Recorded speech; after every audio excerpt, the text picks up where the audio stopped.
Crise, perturbation, incertitude, on a l'impression que c'est devenu notre quotidien, non? Pour les organisations modernes, en tout cas, c'est clair, ces chocs ne sont plus l'exception, mais bel et bien la norme. Et pourtant, face à ce chaos qui semble permanent, il y a des entreprises qui ne se contentent pas de survivre. Elles prospèrent. Alors comment elles font? C'est exactement ce qu'on va décortiquer. Du coup, la question qu'on doit se poser, c'est quel est leur secret? Comment on fait pour transformer toute cette turbulence en une véritable opportunité? Eh bien, la réponse tient en un mot, un concept vraiment puissant, la résilience organisationnelle. Mais avant de plonger dedans, pour bien saisir toute son importance, il faut d'abord prendre conscience d'une chose, la fragilité de nos systèmes. Prenez les chaînes d'approvisionnement par exemple. Un rapport de Transport Canada le montre très bien, tout commence souvent en mer. Et on l'a tous vu avec des histoires comme le blocage du canal de Suez. C'est fou de se dire qu'un seul, unique porte-container qui s'échoue peut littéralement paralyser le commerce mondial pendant des semaines.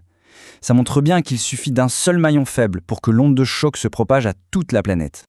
Et une fois que ces marchandises arrivent à terre, eh bien, elles dépendent massivement du rail. Le train, c'est un peu l'artère principale qui relie l'intérieur des terres au port. C'est ce qui transporte les ressources qui font tourner notre économie. Ensuite, bien sûr, il y a la route. Elle est absolument indispensable pour le commerce plus local et surtout pour ce qu'on appelle la livraison du dernier kilomètre. C'est vraiment le tout dernier maillon, celui qui fait que le produit arrive enfin chez le consommateur. Sans oublier, pour tout ce qui est urgent ou a beaucoup de valeur, le fret aérien. On voit le tableau. Chaque mode de transport est un maillon critique de la chaîne. Si un seul d'entre eux lâche, c'est tout le système qui se met à tanguer. Et c'est précisément face à cette fragilité, à cette interconnexion, que la résilience devient plus qu'une bonne idée. Elle devient une nécessité stratégique. Alors comment on s'y prend pour construire cette fameuse défense stratégique? Voilà notre programme. On va commencer par définir l'objectif, la résilience. Ensuite, on explorera les 3 grands piliers: planifier pour récupérer, construire des systèmes robustes et apprendre à s'adapter. Et pour finir, on verra comment tout ça s'emboîte pour former un cycle. Allez, on y va. Voilà, on y est. Le vrai changement de mentalité, il est là. L'objectif, ce n'est plus de subir et de se contenter de gérer les crises quand elles arrivent. Non, l'idée c'est de construire une capacité de résilience qui soit permanente, de l'inscrire vraiment dans l'ADN de l'entreprise. On passe d'une posture réactive à une posture proactive. Mais alors, la résilience, concrètement, c'est quoi? Bon, on a tous l'image du roseau, qui plie face au vent mais ne rompt pas. C'est une bonne base. Mais en fait, c'est encore plus que ça. Une organisation vraiment résiliente, non seulement elle absorbe le choc et elle s'adapte, mais elle va carrément utiliser l'énergie de la crise pour grandir, pour devenir plus forte. C'est toute la différence entre simplement survivre et carrément prospérer. Et cette notion d'équilibre dynamique, elle est vraiment au cœur de tout. Il faut bien comprendre que la résilience, ce n'est pas une sorte de forteresse en béton qu'on bâtit une bonne fois pour toutes. Pas du tout. C'est plutôt comme un muscle qu'il faut entraîner en permanence. C'est cette capacité à s'adapter, encore et toujours, à un monde qui, lui, ne s'arrête jamais de bouger. Allez, premier pilier, planifier pour récupérer. L'idée est assez simple au fond. On a beau avoir la meilleure préparation du monde, une crise, ça peut toujours arriver. La vraie question, c'est le jour J, quel est le plan ? C'est ce qu'on appelle le pilier réactif.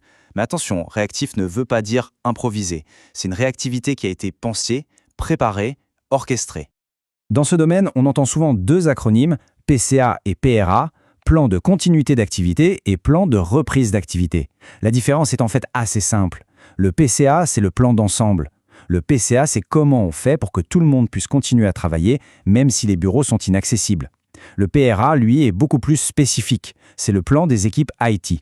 Comment on restaure les systèmes informatiques et les données critiques. C'est donc une brique technique essentielle du plan global. Les 2 vont de pair, évidemment.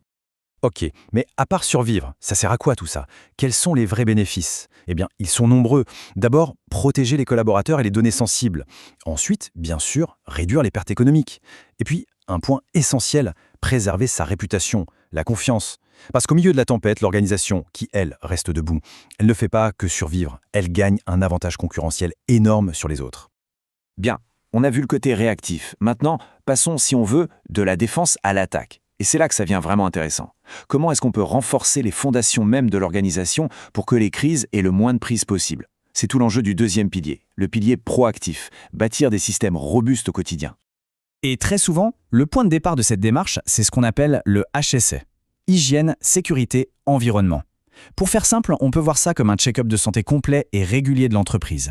Le but, c'est de scanner, de repérer et de maîtriser tous les risques opérationnels, bien avant qu'un petit pépin ne se transforme en crise majeure. Mais on peut aller encore plus loin. L'étape d'après, c'est l'intégration. Et là, franchement, ça décuple la puissance du dispositif. Plutôt que d'avoir la qualité dans un coin, l'environnement dans un autre et la sécurité encore ailleurs, le système de management intégré, ou SMI, va tout fusionner. On combine les grandes normes internationales pour avoir une vision unique à 360 degrés. Le grand avantage, on casse les silos. Et les bénéfices, ils sont très concrets. Imaginez un peu, passer un seul audit global au lieu de 3 audits séparés. Rien que ça, c'est un gain de temps et d'argent juste énorme. Mais au-delà de ça, la gestion devient plus simple, les équipes partagent une vision commune, et au final, l'entreprise maîtrise beaucoup mieux ses risques et ses impacts. Bref, c'est de l'efficacité à l'état pur. On arrive maintenant au 3e et dernier pilier. Et celui-là, il est peut-être le plus stratégique de tous. Apprendre à s'adapter. Le point absolument crucial à comprendre ici, c'est que la résilience, ce n'est pas une destination finale. C'est un chemin, un voyage. C'est un processus d'apprentissage continu, une adaptation qui en fait ne s'arrête jamais. Et au cœur de ce pilier, il y a un outil vraiment surpuissant. C'est le ROTEX, le fameux retour d'expérience. C'est une méthode structurée pour analyser ce qui s'est passé, que ce soit un succès ou un échec. Mais attention, le but du jeu n'est jamais de pointer des coupables. L'objectif, c'est de creuser, de trouver les vraies causes profondes, qu'elles soient techniques, humaines ou même organisationnelles, pour être sûr que l'erreur ne se reproduise pas. Et cette idée d'apprendre de ces expériences, elle ne date pas d'hier, loin de là. Ça a commencé dès le XVIIe siècle avec l'analyse des tables de mortalité, et ça continue aujourd'hui avec le big data. Ce qui est fascinant, c'est de voir comment la méthode a évolué. Au début, on analysait juste la technique, puis on a compris l'importance du facteur humain, et enfin du facteur organisationnel. On a fini par admettre que les causes profondes des problèmes sont souvent très complexes. Cette phrase résume tout parfaitement. C'est simple, l'apprentissage, c'est le véritable moteur de la résilience. Une organisation qui a une vraie culture du retour d'expérience, elle ne se contente pas de guérir après une crise. Non, elle se renforce. Elle se muscle, littéralement. Elle augmente sa capacité à encaisser les prochains coups. Et du coup, chaque crise devient une occasion de s'améliorer. D'accord, mais qu'est-ce qui peut bien motiver une entreprise à vouloir s'améliorer comme ça, sans arrêt ?